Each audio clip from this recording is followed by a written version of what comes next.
Welcome back to the Locker Room podcast number 57. Stevie Poacher is here today, fresh from his provocative tweets at the weekend.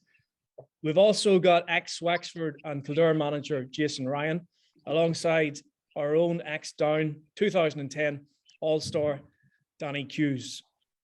We're going to review the National League today, all of the divisions, so not like some other podcasts. Both Jason and Danny, they've written some very revealing and hard-hitting columns for RTE and the Irish News recently, so we might mention them in a while.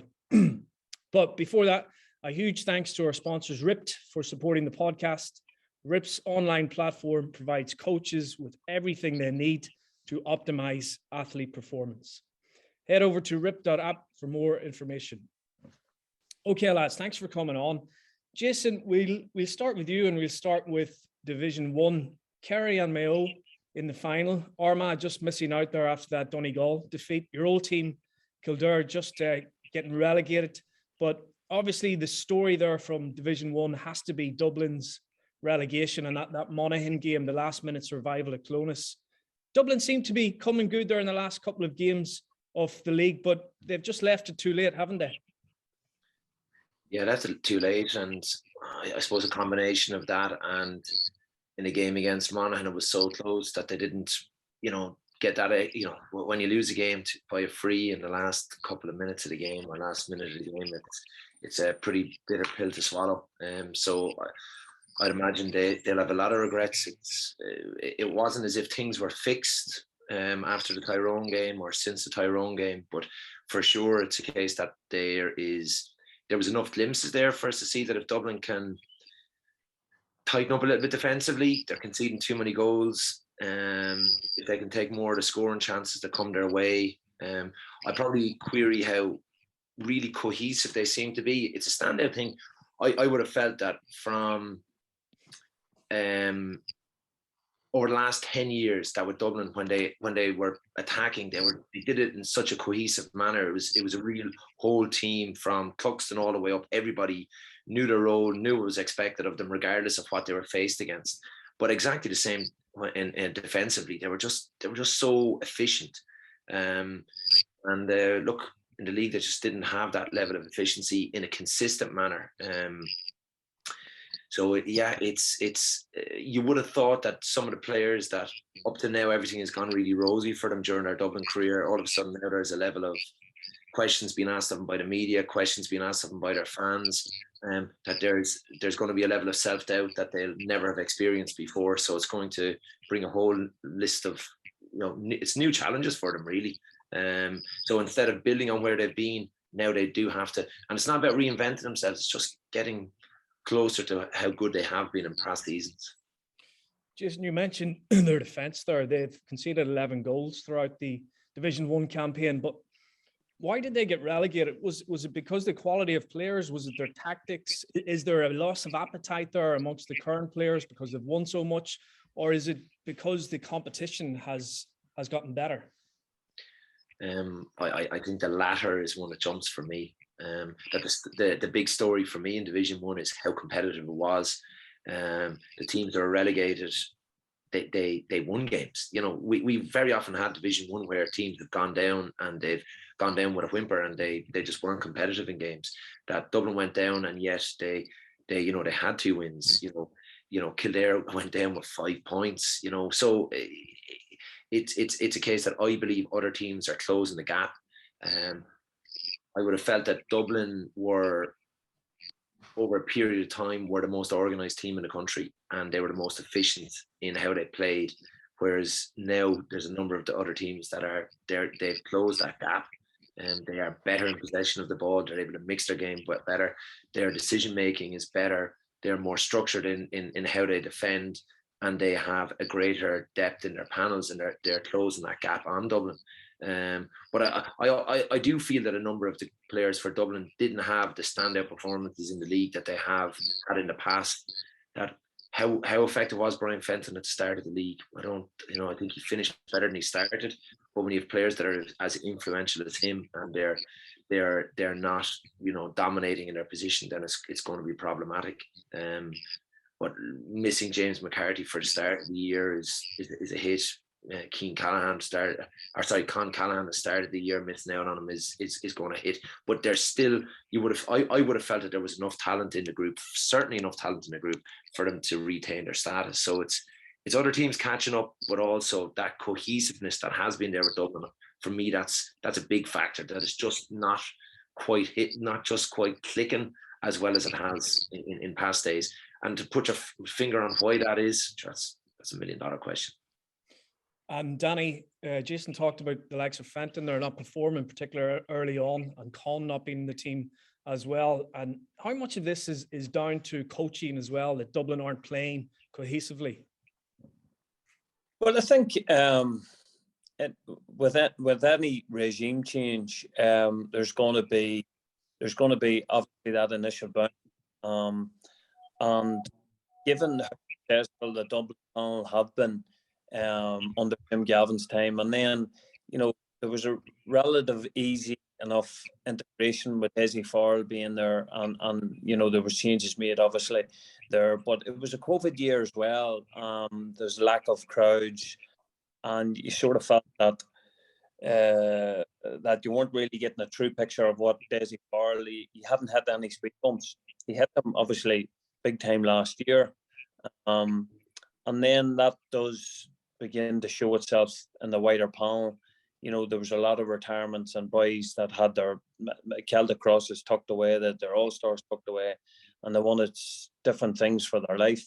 And when you see that overhaul in the squad, there's no doubt that the squad has been weakened on the back of that. The people that are coming off the bench, they just haven't had time to get up to the standards that Dublin and the Dublin team have been used to, nor the fans, nor us as neutrals. I suppose the players that have been playing, Brian Howard, does he look totally comfortable there, centre half back? I'm not so sure. Niall Scully making silly mistakes early in the league. The performance haven't been there. So it's National League football now is of a standard. It's probably of a higher standard than when I was playing, because you always had boys that were coming back late into the squads that were getting finely tuned for championship. Now teams are being put out to go out and win championship matches, or National League matches, and maybe a championship match is the peripheral thing now. It's become the main competition. So you would have to say, if you're not up to that, I suppose, up to the peak of your powers early in the year now, you're seeing results going against them, and I think that's what happened with Dublin. Now, in saying that, the game was there for them to win against Monaghan, but we've all known how spirited Monaghan have been and how good they are in Clonus. So again, they're going looking for points at the very end of the National League to stave off relegation was always going to be a tough ask. But I would make the argument that the only player that really has played to any sort of his potential has been Kieran Kilkenny, and that hasn't been enough for them to win through a match. But they're still suffering big time from Stephen Cluxon stepping away. And the manner in which that was done, Cluxon was always going to be exiting them out in that manner. But is there a good feeling within the camp there? I'm not sure. You hear things that are coming out that you never heard coming out of the Dublin camp before, and you would have to think that there's some kind of lack of cohesion there, and the togetherness hasn't been there that it once was. And that's good for the neutral. That's good for everybody else catching them and going for them. But certainly from a Dublin perspective, it hasn't been good. But listen, it makes for a really, really championship. Ran out this last couple of years to see that domination broken, and it has been now. Stevie, what would you say are the main reasons why Dublin have capitulated here? You talked about cohesiveness. How do you get cohesiveness in a team? I suppose Joe, Jason and Danny have touched on quite a large number of issues there, and obviously only they will know as a group, they will know as a group why things have gone wrong, whether it's, as Dan talks about the change, and maybe they don't like the change, and maybe there's certain standards maybe have dropped. I think I think Danny hit a chord there when he talked about Stephen Cluxton. I think that one of the biggest issues that was coming out of the Cluxton thing was that he was disappointed that they'd broken the training ban. And I think that was the beginning of the end, really and truly, because, obviously he has Dublin up at a certain level and a certain standard where he feels that they are the benchmark for the rest of the country. And that was obviously a huge blow to them. But Jason also mentioned a thing as well. We talked about confidence. And I said this yesterday actually to someone. Brian Fenton never lost a game for a long, long time. And all of a sudden now he's lost, I think, 5 competitive games in his last 8 games. Last year's semi-final in Mayo, 5 National League games this year. And the invincibility tag goes, Joe, and then everybody believes we can have a cut at these boys. And once that invincibility tag goes, because let's be honest, mentally and psychologically, they crushed Leinster. They crushed Leinster as a whole. Teams literally just were at the stage where you had players from other counties in Westmeath and the likes of that, and Carlow and the likes of, tweeting, in a sort of a, what you would probably call sort of condescending manner about the beating they were going to take. And that was hard to believe at times, when you were reading it. But that was where psychologically a lot of players were and a lot of counties were, and probably some of them still are. But I would say, I don't know what Danny and Jason think, but I would say Kildare, who I've been critical of in the past, but I felt that they had a bit of steel about them this year. I thought they were very, very unlucky in a lot of games. They were wild competitive in all their games. They've unearthed 2 or 3 really, really good forwards. Daniel Flynn's had a bit of form. Obviously, Jimmy Hyland's coming of age after a really good under-21 career. But, Kildare would probably sort of look at them now, Joe, and think, for the first time in a long time, we have a chance. Now obviously the Croke Park factor is a big thing. I watched them last week against Donegal, and I didn't think Dublin would have lost to Monaghan. After watching them against Donegal, I thought there was a wee bit of their mojo back. There was a few things that I sort of seen that I thought, all right, there was a couple of mistakes in that, but there was a few elements of their game that I felt, no, they're back, they're getting back to where they were, and that they'd obviously bounced with 2 consecutive wins against Tyrone and Donegal, which is not easy done.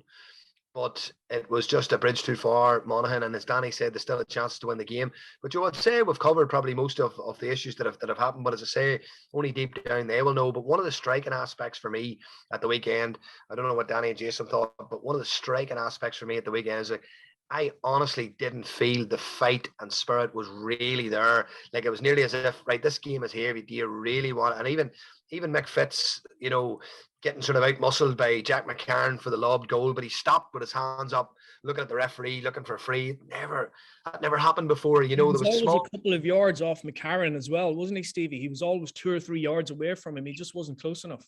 Well, I think Michael Fitz owes Dublin nothing, Joe. I really, really rate him as a cornerback. He's one of the best there's been. He's a phenomenal man marker. And speaking of players who have played against him, would tell you that that he was, he was so efficient at his job, and very, what you would probably call, is a very, very modest and mellow guy who just went about his business in a really efficient manner and didn't make a song or dance, and very clean cut. You would never have heard any old thrash or gutter stuff from Mick Fitz. He was a clean, hardy opponent. I just feel there's a lot of elements there, Joe, that the lads have covered. But listen, it's give everybody a glimpse, and for the first time, Joe, I would probably say in the guts of 6-7 years, there's about 7 or 8 counties now that will feel they can win the All-Ireland. That's the reality. And that's the thing. You see it in other sports. You see it in boxing in particular. When a heavyweight or any great boxer loses their first fight, you begin to see chinks there, and all teams now, and they will get huge confidence in the fact that Dublin aren't the force that they were, and they're not. And sometimes they're just going through a wee cycle there that they're needing to rebuild, and I'm sure that they'll do that. They'll not be far away. But the chinks are starting to appear there, and at that level, at that elite level, and Jason will tell you, all it takes is a wee bit of confidence from 1 or 2 teams or 2 players to change the course of a game and a tie, Okay, lads, we'll just put Dublin to the side there. We'll have a look at the other relegation team. Kildare, Jason, your former team. Mayo just too good for them. As Stevie said, relegated, but showed some good signs, obviously, against Dublin. They're 10-3 to win Leinster. Now, Dublin are still odds on. If you were Glenn Ryan, if you were in his position on his backroom team, 2 questions. Would you be happy with that campaign? And can they now go on and win Leinster? Regarding, I suppose, happy with the campaign, I think they're going to be happy with certain parts of it, performance of some of the players. But you're judged on results, and the players, the positives of getting 5 points, they're still relegated, and unfortunately, that's going to be something that's going to be following them around for the next week or two. But look, give it another week, 10 days, that's forgotten about, and everybody's just going to be talking about the championship, and you just need to get on with it. It's how Kildare prepare and how they work in the next few weeks that's going to dictate how efficient they're going to be in their games, and they're going to, like, Dublin. If Kildare and Dublin were to meet in Leinster, it's the National League game will give the Kildare players confidence for sure. They've been waiting a long time to win a league game or a championship game against Dublin, but it's still a big ask. The backroom team in Kildare, they're serious boys, like Dermot Early, John Doyle, Glenn Ryan, Brian Lacey. These are serious operators that have, as players, they've performed at a massive level. And I don't think, outside of Kildare, people are very familiar with the names and how good they are. But within Kildare, I don't think people realise how much these guys are looked up to. So if anybody can really get into the heads of the Kildare players and try to get them focused on what they can do, what they can achieve, or what their potential is in 2022, it's them fellas. I'm really looking forward to seeing how they can build on the positives of the league so far this year. But I think they need to park the fact that they're relegated, and as a management team, highlight the things that went really well. By nature, family, friends, they're going to comment on the things that didn't work anyway. So the guys are going to get plenty of that, and they know it. It's up to the management to make sure that the positives are picked on, and that the players are really trying to build on those and build the spirit that's in the group. There was massive celebrations on the pitch after the Dublin game, after the win, and it's a pity that wasn't pushed on more, and that they didn't get maybe one more win, and then we could really see how good this Kildare team could be. And you can't, there's not going to be a negative regarding the relegation. And look, is it that big a deal in the next 2 years if Kildare are playing Division 2 next year? I don't know. It's really competitive games in Division 2, really, really competitive. And so, like, I don't think it's certainly not doom and gloom being relegated from there. It's just a matter of not allowing it to kind of define them. But I do believe Glenn he'll have them picking the positives and being able to focus on those and building on it. So I absolutely agree with the guys' comments there. Like, from a championship point of view, there is a number of teams out there that genuinely believe that they have a chance of being contenders in the All-Ireland. For Kildare, their big thing is being contenders for the Leinster Championship and push on that bit further than where they have been before. But will there be more belief in the camp than there was in previous years? I would say so, and that counts for a lot. Danny, moving on to some of the Ulster teams. Jason talked about contenders there, 6 or 7 contenders. Looking at Armagh first, they were probably expecting to beat Donegal, but they were up against a good, improving Donegal team. Do you think Ciarán McGuinney will be happy with Armagh's progress in the National League? And is there a chance Armagh could win the All-Ireland? As a down man, I know that's a difficult thing to accept, but what way do you see it with Armagh? I think there's obviously, you have to take Armagh in 2 parts. Obviously, the start of the league, they were flying, have done a lot of work, and they've been doing a lot of work for the guts of 8 seasons now. And Ciarán has got great loyalty and support from the county board there, and Jason will tell you, and Stevie will tell you, in the county setup, that the importance of the chairman and secretary and everybody rowing in behind you is massive. And Geezer has received that in spades in Armagh. And let's not forget that he was probably under a bit of pressure in a number of those seasons, given that some of the defeats that they took. But Armagh, I still see Armagh as a work in progress, because they had a really good, strong start to the league.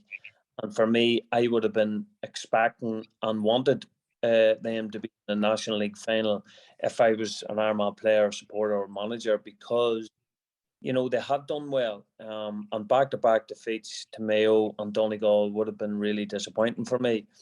And again, you're talking about closing out close games.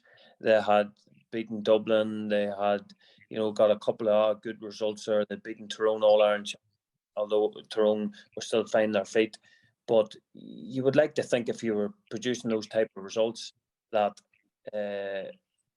you would come away and you'd be in the final of a National League competition. So I think there'll be a slight disappointment and a slight how would you say it, worriness about going into the first round of the championship match with Donegal now that they face. I think the Mickey Murphy return, and it looks like his return to fitness, has a massive part to play in that for Donegal. I think without Mickey Murphy, Donegal aren't contenders in my book. That's how important he is to them. So for me, Armagh will have been disappointed with how they finished the National League, given where they were.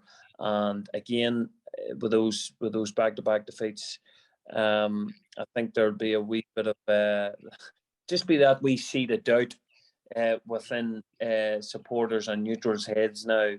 How far are we from an Ulster Championship there? And to be honest with you, from my mummy's side, I have to say, she's an Armagh woman, I would love to see Armagh actually doing something, because we won't be doing anything soon. But I know that sounds hard to say, but I would love to see them, because I think I really do rate Geezer very, very high.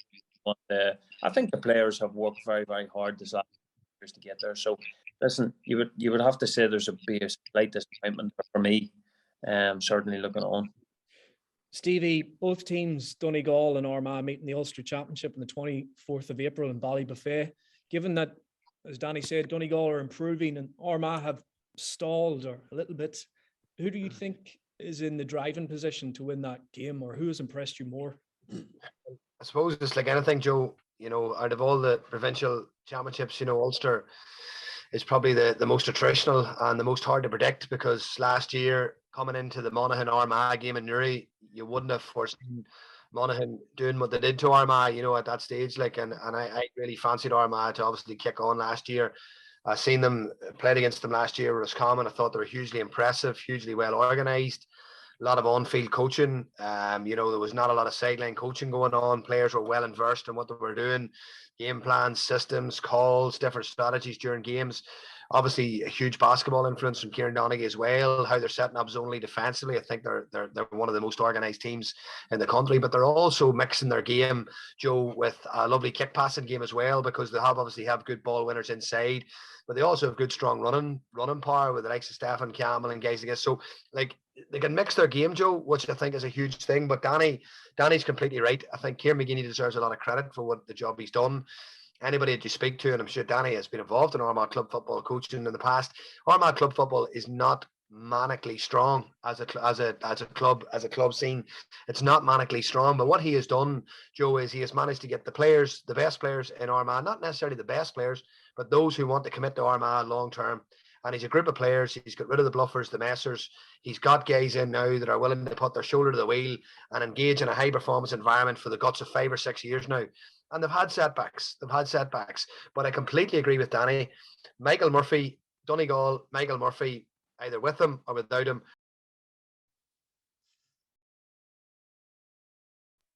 I think they looked lost, Joe, in the couple of games that they played without Michael Murphy. Their style of football was obviously questioned on numerous occasions, but they still ended up, I think, with 7 points, I think it was, at the end of the National League.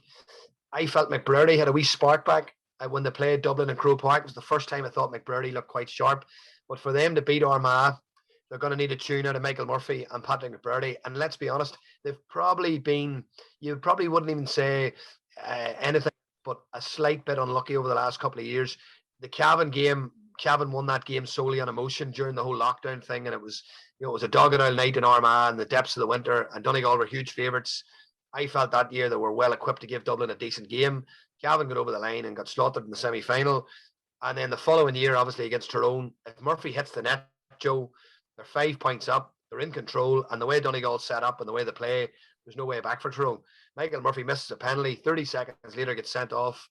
and lo and behold, Tyrone go on to win an All-Ireland. So it's fine margins, but I do feel, Joe, Tyrone winning an All-Ireland last year has give a lot of Ulster teams, including Monaghan, a massive degree of hope, and probably, you know, seeing that, look, we are close, and I wouldn't rule out Monaghan, Armagh, Donegal, or Tyrone for contesting at the latter stages this year.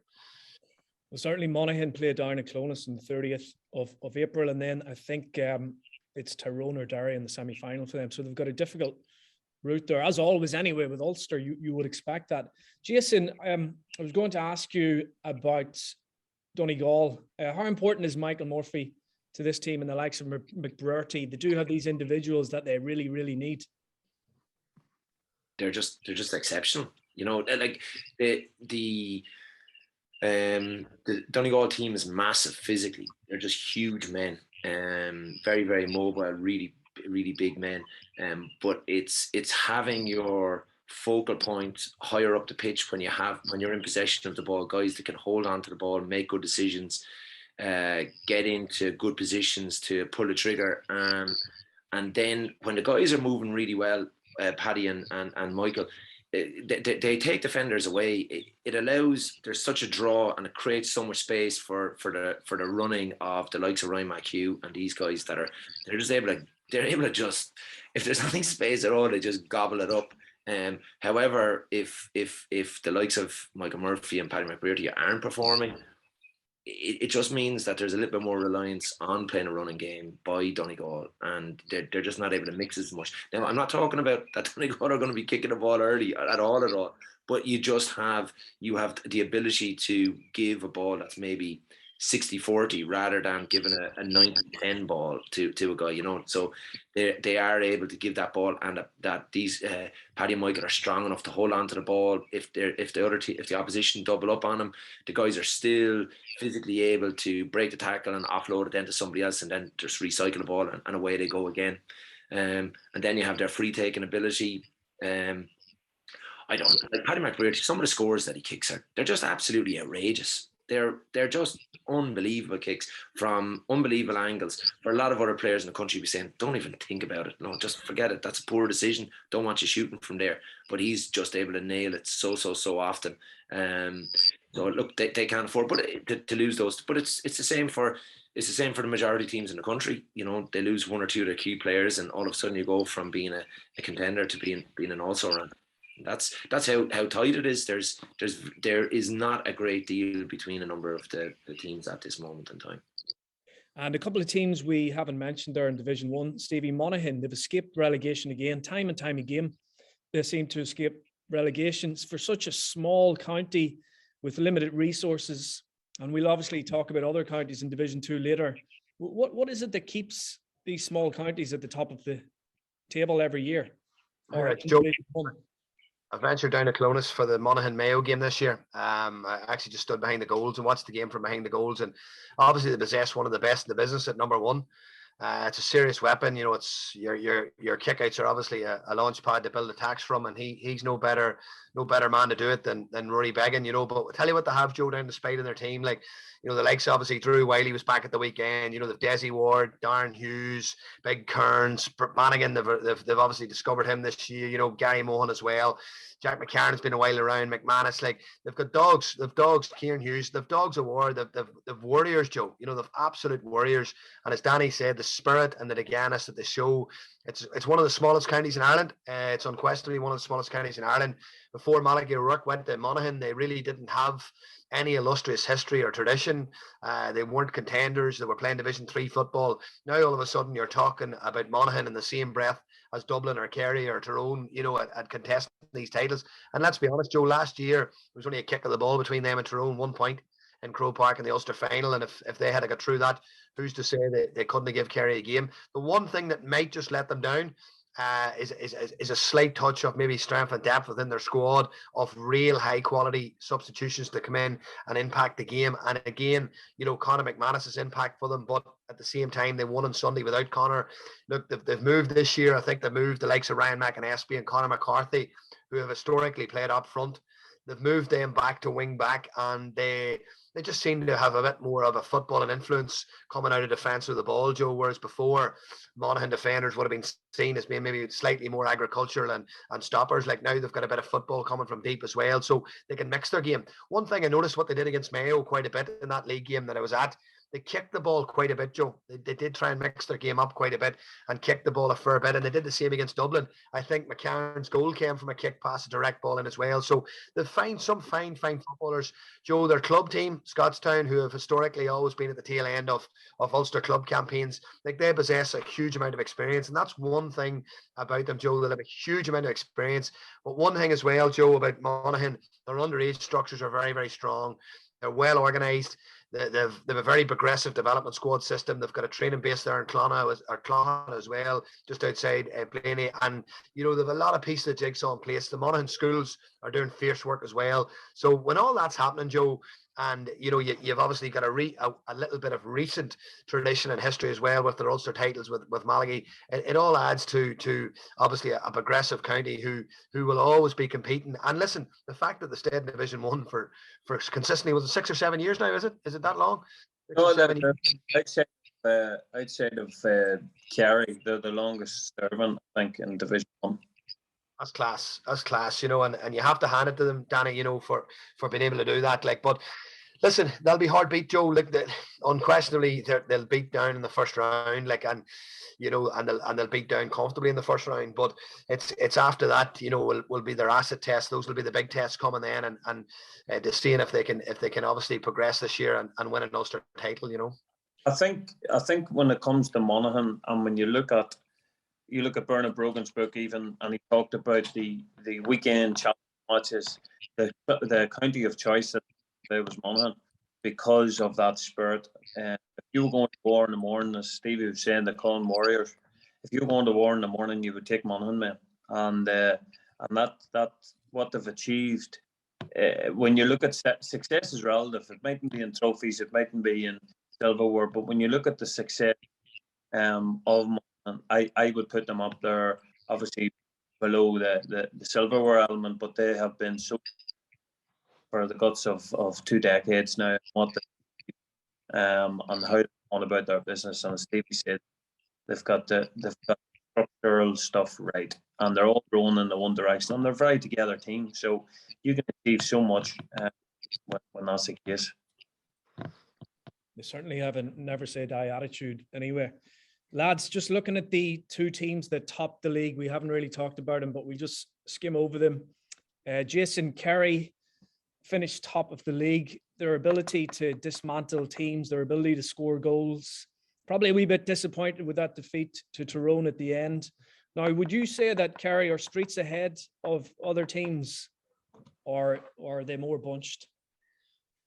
I think they have more depth than some of the other teams. I think some of the forward talent is just scary when it clicks. It's like, how do we deal with this? You know, it's worrying. But there's an awful lot of talent there. The minor teams, the minor success seems to be really paying off. There's so many. It's the conveyor belt that was lacking in Kerry for a period of time. There's just so many players that are able to slip in and be able to make a serious impact. Now that's one part, but the big part is just the savage talent of Sean Shea and David Clifford. Like, these guys they're awesome. They're just awesome. And like, I'd like to think that in 20 years time or 30 years time, we're still going to be talking about these fellas, that they're not all-stars for 1 year. These are guys, or 2 years or 3 years. These are guys that are unique talents. Like the skills of David Clifford, the points that he scores, the way he gets free, the way he's able to minute, you know where he's going. You know he's going to want to kick it with his left leg. You know exactly what he wants to do. You know exactly where he wants to go, and he still can't deal with it. And that's when there's somebody doubling up, and the opposition know that they're going to look to, he's going to run on the loop. He's going to come on the loop for the ball, or he will look for an early ball. So they'll maybe cut out an early kick pass into him, but then he's coming around the loop. You know where he's going. You know where he wants to get it. You know that Tom Sullivan or whoever it is that's carrying the ball up the field, or Gavin Crowley or whoever it is, they're coming up the field. You know they're going to turn. You know they're going to pop the ball to him, and he still manages to get it. So they're exceptional. So like for any of the teams to be able to do to get over the line with Kerry, they have to deal with those danger men, and the opposition have to have a day whereby they're very, very efficient in their scoring, very efficient in their free taking, and that they're really, really disciplined in not conceding frees. You know, you concede frees with Sean Shea around the place, you're in bother. So like, are they way ahead of other teams? I don't think they're way ahead of other teams. I think that in patches in the league, they were just so nice to watch. There's so much negative press. Look, I'm from the sunny southeast. I'm working in Dungarvan and West Waterford. I'm heading down the road later on to Wexford for a hurling training session. It's all about hurling down here. So much is about hurling in Waterford. And so like we'd be very much hearing about so much stuff in the media about football being, how can you watch a football game? Balls being passed backwards, sideways. Just teams aren't going forward enough. For any neutral watching a lot of Kerry's football, it's brilliant. It's just absolutely brilliant. It's how, we talk about how we want the game to be played. I think you're coaching players to do the right thing at the right time. Kick it when it's on, carry it when it's on, or recycle it when it's on. Like, let's not overly complicate it. But Kerry now they show those skills, but so were the Dublin players over the last number of years with all the success that they've had. But Kerry now there's more steel in their tackle, there's more efficiency in their defending. But really what sets them apart from the other teams still is their threat going to goal and how many scores they can actually get in games. And they're ruthless. Like, I've been at the receiving end as a coach or manager against them, and how ruthless they can be, and think, look, you're winning by enough now, take your foot off the pedal, and it just doesn't happen. It just keeps going and going and going. But look at what at how disappointed Kerry were 2 years ago with Cork beating them in a Munster semi-final, when Kerry thought that they had it, and that the only team that was going to trouble them was going to be Dublin. And so you never know really on the day, but if Kerry can build on a lot of the form they've shown already, they have to be the favourites going into the championship. Stevie or Danny, you can answer this. David Clifford, is he going to be the greatest player ever to pick up an O'Neill's ball? Is he that good? Go ahead, Stevie. It's just like Jason said. I had the pleasure, Joe, last year of obviously being involved with Roscommon, and we played them in the league, and it was the one game actually Roscommon were hugely competitive in for a consistent period of time, in Division 1, and he did nothing for 60 minutes. Brian Stack, actually, who's a really good defender. Brian's one of the most underrated defenders, I think, in the country. The men that he's picked up in the last number of years and had done a number on them is frightening, but doesn't get the recognition or credit he deserves. But Stack, was marking him that day, and David was very frustrated, and he was throwing arms back, and then out of nowhere, 13-all, about 10 minutes to go, out of nowhere he scores 1-2, and you're just going, it's just, you can't stop him. You know what I mean? You just can't, because you can't keep him quiet. And I think he came away that day with 1-4 or 1-5, and I was telling Stacky after, you've done a brilliant job, but you're coming away with 1-4, 1-5, and the defender done a good job. He's phenomenal to watch. And Jason had a chord there when he said, I let Danny talk. Danny obviously coming as a forward, we'll be able to talk more about it, but he brings an X factor, Joe. And you look at the athletic grounds, packed to capacity last weekend, end of the game, kids in the field, every kid wants to watch him, every kid wants to be him, and I think he's a superstar in the making, if not already a superstar, of course. But a wonderful footballer. I seen Benny had a tweet up last week, and I suppose that's huge recommendation from your own brother Joe Benny when he says the greatest he's seen. So look, it's a joy to watch, and it's like the debate between Lionel Messi and Cristiano Ronaldo in soccer. Let's not just debate, let's just enjoy them. So for me, we've got an opportunity to enjoy him, and Colin O'Callaghan and Kieran Kilkenny. It's just a great era to have the likes of those players around. I suppose I would have to agree with both the fellas. I don't think you can box people off and say, well, he was the best of his time and such. Every player has unique attributes, and certainly we're looking at once in a generation type footballers. Clifford would definitely be sitting in that bracket, and he's a wonderful.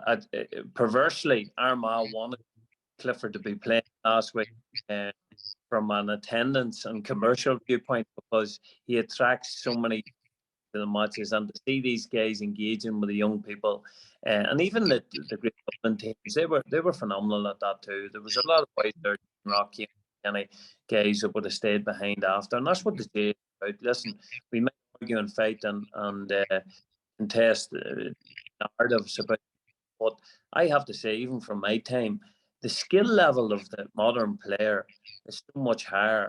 You have quarterbacks that are willing to carry the ball from end line to end line, take it over the bar. Really, when we were coming up, who no extremely well, Enda McNulty, he had the same pair of boots for 16 years because he never kicked it once. And you had and Enda laughed at me for scoffing him on that. But you have the skill levels now are truly phenomenal. And you look at some of the players we've seen over the years, Dane McConnelly and stuff. And actually, Joe, Benny, your brother, who might have been out the weekend before a championship match, a skinful, wouldn't see 60 minutes. We would be, the normal people here would be dogging away, dog, and Benny stick to it in the net, Again, generational type players that maybe once every, as I say, generation, and Clifford would definitely be in that bill. But there's so many fantastic footballers down there, and not just in the top tier. So listen, it's fantastic, and as Stevie says, let's enjoy it. Absolutely. Okay, lads, I'll not keep you for too long. We'll just have a look at Division 2, 3 and 4. But before we analyse the promotions and relegations from those divisions, again, thanks to our sponsors, Ripped, for supporting the podcast. Ripped is more than just a workout tool. It gives you insights into all areas affecting performance, monitor training volume, tracking performance KPIs, and saves hours of programming. Head over to ripped.app for more information. Okay, lads, just Division 2. Roscommon and Galway promoted. Danny, we'll start with you. Offaly and Down relegated. Now, when you look at Down, they have the worst record of all the 32 teams across 4 divisions. Obviously, you're a Down man. You've written a lot about it recently. Who do you hold account for this? Do you hold the manager's account? Is it the players? Is it the county board? Is it a mix of all of them? How do you, what do you see in this? Well, I hold a couple of individuals. I do hold the blame on a couple of individuals. Now, it'll be libelous just to go and start naming names, and it's pointless as well, because there's contracts in place there. People have jobs, so I'm not going to go down into the individual and the specifics of that. But I would say this: as a manager, I suppose James would have contested that he didn't want the job, and I would always make the argument, if you don't want it and your heart's not in it, don't take it. And that would be a big argument for me. Was just don't take the job. And Jason will know that, and Stevie will know that, when you're going into an inter-county scene, you need to be on it. You need to be passionate. You need to be all in. And if you're not all in, either club or county, you shouldn't be in that job. And unfortunately, it's a very pressurized environment. So if you're not on it, your heart's not really in it, and you've been forced to take a job or a role within that, then it's not going to work out. I would say that from a management point of view. But listen, he's been given a crux of players that I feel personally sorry for, because they are not been given over their span of their own careers. They have not been given the best chances to be successful because of the shit show that is our setup. And unfortunately, you can only do so much, and I feel like I'm howling into the wind. And perverse, last week I got so many calls and texts in support of the article that I did write last Thursday, and there wasn't anybody that I felt, and maybe they're just saying it to my face, that they're all in agreement. But until there's change that's forced in Down, we will get what we've always gotten. And you've great, like even Stevie, and regardless of personalities or anything else, you've went into a school there in St. Joseph that haven't had a background in colleges football or schools football, and you've totally changed the approach. And unfortunately, the will is not in our county. There's too many enablers there as well that are getting good tickets or whatever they're getting. I don't know what they get. And the change isn't coming quick enough, not for me anyway. And the management and the players, they're going to get it in the neck. But really, we've got to look beyond that. Stevie, Down deserve to be in Division 3.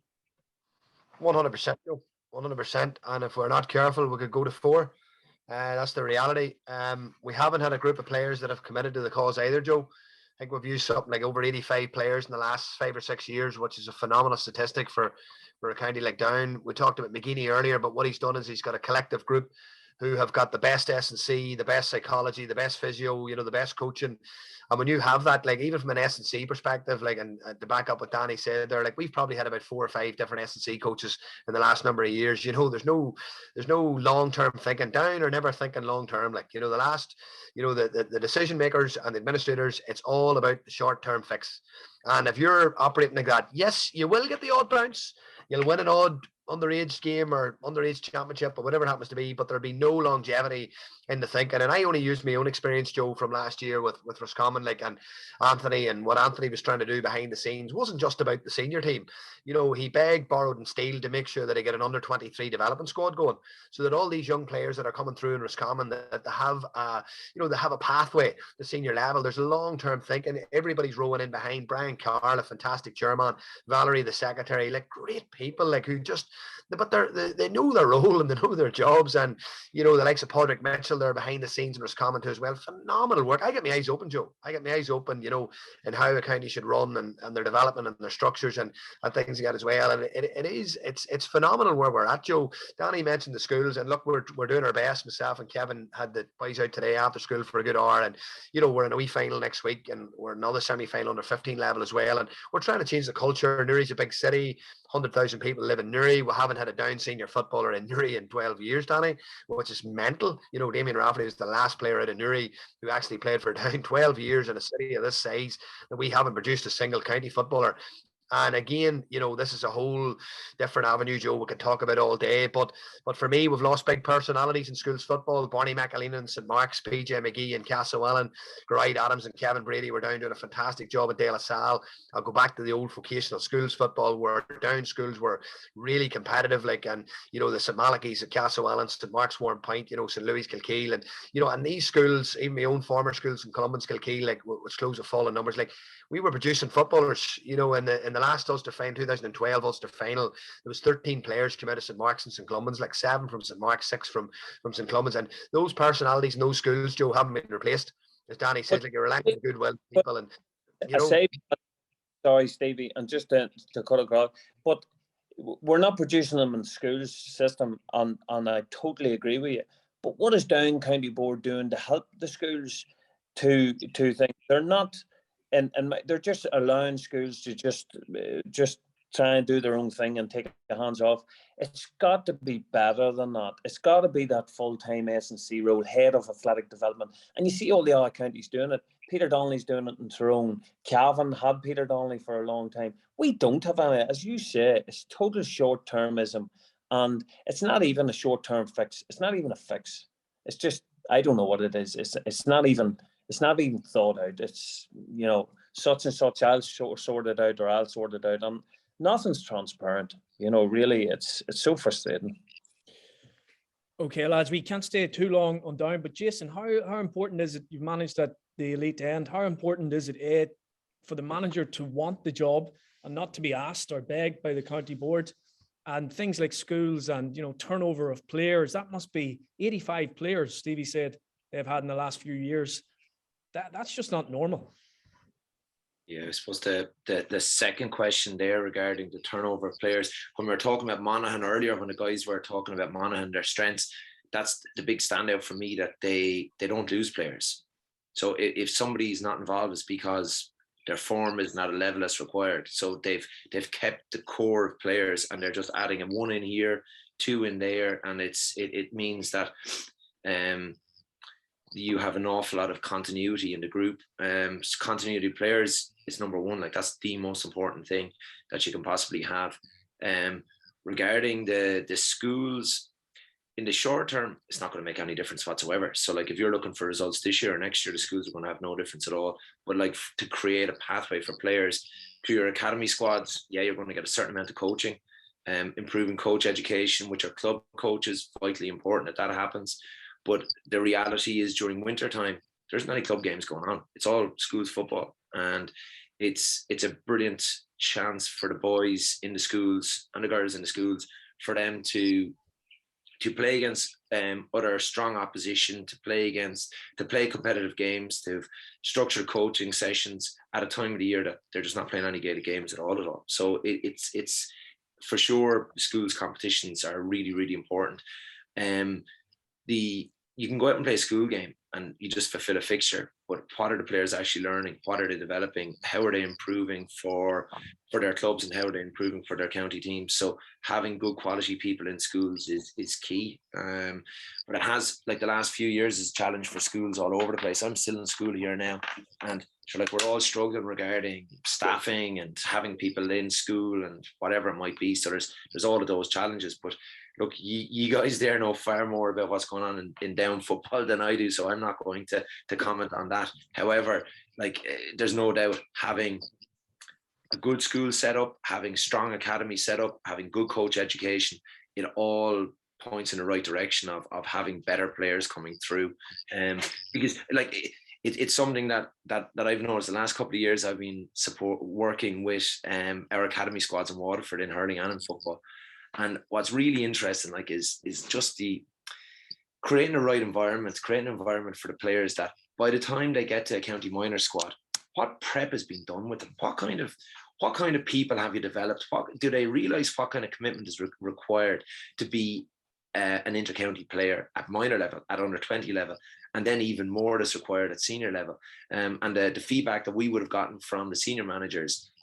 We did some interviews and surveys with the managers of Waterford teams over the last 15 years. And, like, the big thing was that they were getting too many players coming through at senior level that they just weren't ready for it. So it meant that you're having to spend a couple of years prepping and getting physically able and psychologically strong enough and developing your skills to a level that you are able to then go from minor directly into 21s or into 20s, and then that you have players that are maybe 19, 20 years of age that are actually able to play senior. Like, why can't they? Like, we've professional soccer players, and at 17 they're able to go out and perform. So why can't we have more 19-year-olds, 20-year-olds that are physically ready to play our Gaelic games? Your first question then regarding somebody, like, you gotta want to be an inter-county manager, or if you didn't want to do it, sure, you'd have to be crazy. It's just so time consuming. There's so many different facets to the job, that, you know, it's and I haven't managed a team since an inter-county since 2015, so I can only imagine that things have increased since then, that there's more pressures on the job, there's more requirements and whatever it might be. So look, yeah, you got to want it, Joe. Like, if you're in it, you got to be in it because you want it, and not just to fulfill the position. Yeah, certainly true. Lads, we'll just finish off, but we just want to talk about Galway. Galway there have scored 14 goals. Jason, in Division 2, how do they score so many goals? Is it the quality of the players? Do they work on it in training? Yeah, seems to be very attack orientated how they're playing. But look, that's no surprise. Look, for Gaelic football, for anybody watching, you know, they're magnificent club teams that have come through. There's a lot of kicking. They want to attack. You have backlines that are, you know, even back to like John O'Mahony's team of 98 and 2001. Like, they're just brilliant kickers of the ball. Like John Divley, the kick passes that he was giving into the likes of Derek Savage and these guys, like they're footballing sides, and added to that kicking ability, they've got good runners, and like Comer coming back, like he's a bull of a man. Jeez, the strength of that guy. Damon Comer is so physically strong.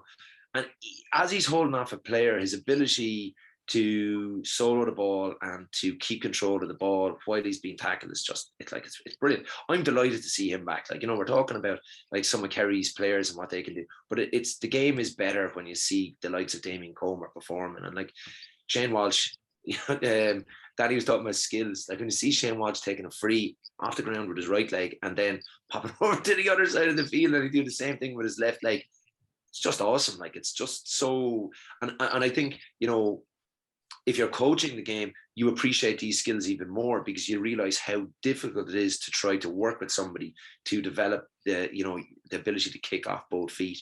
But look back to Galway again, good decision makers on the ball, making good decisions when to kick, when to carry, they're avoiding contact. Like the first half of the performance against Derry was awesome. It was just brilliant. I know, like, McGuigan was a big loss to Derry that day. He's a focal point for a lot of their attacks. He's really important in how they play. But like Galway were excellent against a Derry team that they're very hard to score against. Like they defend really well as a unit. But Galway were very clever on the ball and really really nice to watch as well. You know, they're easy on the eye watching them.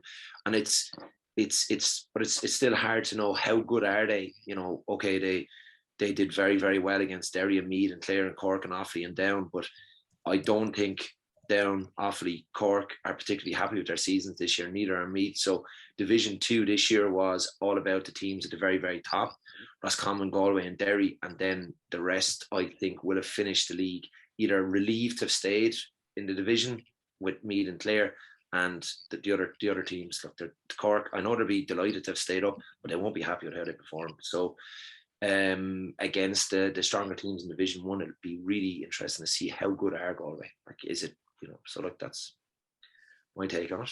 That'll be interesting next year. Stevie, moving on to Division 3, a couple of stories from Division 3. Louth, Mickey Hart has taken them from Division 4 to Division 2 in 2 years. He is the real deal. And also Laois, surprisingly relegated. I don't think they would have thought that they were going to get relegated. Probably they were looking at promotion to Division 2. That's a huge blow for them. Yeah, huge blow. But I think the other story in the division, Joe, as well, is Limerick. You know, Billy Lee is one of the very few managers who, you know, obviously reminds me very much of what Turlock O'Brien did in Carlow. Like, you know, he's doing it for completely the right reasons. You know, his love of the county, his passion for the county, but he's also swimming against the tide. You know, like Carlow, Limerick would have had a huge emphasis on hurling. You know, the county board are very hurling driven, same in Carlow as well, and battling against the elements and maybe your best players committing to the hurlers. You know, many's a conversation I had down the road with lads trying to convince them to go to the football and look, you know, hurling, and it's unfortunate, but he is like literally doing a phenomenal job there, Joe, in a county where you could probably perceivably argue hurling first, rugby second, Gaelic football third, you know, and that's the reality of it. And you know, he shared a couple of stories with me this year of the battles that he's had and the likes of that to gather a panel together and commit to the cause. And look, there's some fine players. Obviously, Ian Corbett playing centre half back for them. They had 8 different scorers there at the weekend. They're another side who've scored a lot of goals this year. They have a guy playing full forward as well, too, Josh Ryan, who's a very, very good footballer. He get into the GAA team of the week this week. Like, so I think the Limerick story is a bigger story than Louth. And the reason I say that is because Mickey Hart, obviously high profile manager, along with Gavin Devlin, like Joe, it doesn't matter. Like, they're always going to get a bounce. You know what I mean? No matter what county they go into. If you didn't get a bounce off those two men, then you know you may hang the boots up. Like, so I think that the Billy Lee story, a bit of longevity there as well. I think it's the biggest story in the division. Laois are a poor side. I think, you know, under John Sugar a few years ago, they had the likes of Donny Kingston, Paul Kingston, Ross Munnelly was still floating about. They had Timmins, they had Stephen Attride. They've lost all those players, Joe. They've lost all those players and they're left with a very, very poor side now. And the big warning sign for me with a county like Laois was that, you know, their club side getting beaten in the Leinster Championship a few years ago. I think it was Port Laois were well beaten. Seen Port Arlington playing this year as well. And you get a feeling that maybe football is slightly on the decline a little bit in the county. But look, Division 3, Joe, you could have threw a blanket over all those teams. At the start of the year, spoke to Paddy McBride from Antrim. They were excited about their campaign. And I did say to him, I said, you could easily be relegated. You could easily be promoted. And that's how tight 3 is, because really and truly there was no real standout sides in it. Jack Cooney's been in Westmeath a long time, but they seem to have just sort of stagnated a wee bit. So for me, not a major shock Louth getting promoted, but for me, the story of the division, Joe, was Limerick. Danny, briefly on Division 3, the Wicklow manager left sort of halfway through the season for work commitments. That's a big blow for a team, isn't it? Especially when you're at the bottom. Definitely, and very surprising that was the case, because you would know, the start of the season, really quite unheard of. So while the party line was work commitments, I was surprised if it was just that. Okay, well, as we've seen, Laois and Wicklow relegated, Louth and Limerick promoted. Moving on to Division 4, lads, just finally to finish off. Jason, Cavan and Tipperary, as most people expected, they're promoted. Sligo probably disappointed they're not to be promoted. Your old teams, London, Wexford, Waterford. How do you think that division went?